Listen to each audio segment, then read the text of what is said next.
More insights now. We have Cathy Yitong Li, Ambassador COP26 One Step Greener. She joins us from London via Zoom. It's good to have you join us on the world now.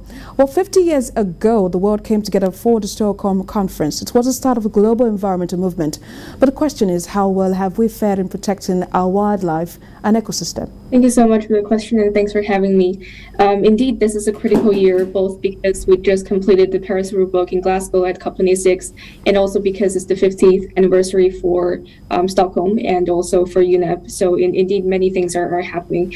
And I guess from a personal perspective, I definitely think that we have made quite some progress, and very dedicated colleagues from many countries have really worked very hard in terms of negotiations, and also the colleagues from the UN Secretariat also worked very hard, and also the colleagues from civil society NGOs, youth activists, and gender specialists, and many colleagues have been also advocating for things dedicatedly for many years.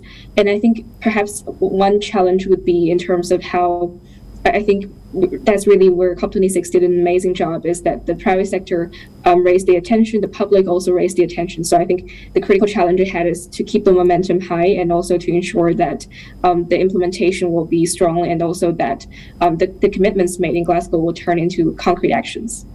While we celebrate these achievements, of course, the United Nations says we are facing a triple planetary crisis. That's in their words now. They termed a climate disruption, nature and biodiversity loss, and pollution and waste. So help us better understand the gravity of the problem that we have at hand and how we can change the trajectory.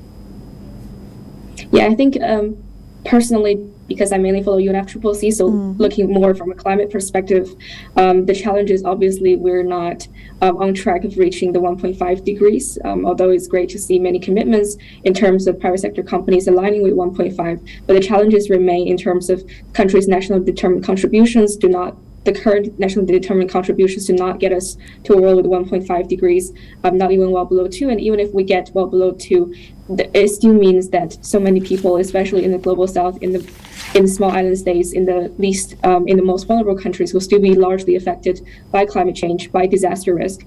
And I guess in terms of outside of the climate world, other SDGs, for example, biodiversity, unfortunately, it doesn't get as much attention as climate change at the moment, which also result in less resources allocated to the field. But also biodiversity is still critical, and also it's very hard to restore once it's damaged. So indeed, there are so many critical challenges ahead waiting for us.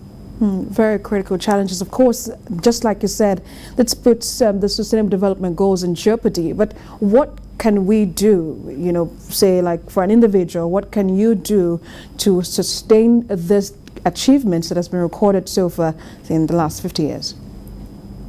Yeah, indeed, and especially on Earth Day, I guess it's a good time to really reflect on what we've done and also what we can do as individuals. I guess from a career perspective, you can always explore more ESG considerations and climate-friendly, more SDG-friendly actions in your work, and also in a personal capacity, reducing personal waste, plastic waste, save energy are also the actions that I think everyone should take. And also, of course, there's another thing that everyone can do is advocacy, and advocating for more aggressive and more Paris-aligned, and definitely 100% Paris-aligned goals of your city governments, your local councils, and also your national governments, as well as companies you work for, and also other private sector players, and also the public sector. So I think these are concrete steps that everyone can take. Ambassador COP26 One Step Greener, Cathy Li, thank you so much for joining us in the world now. Thank you.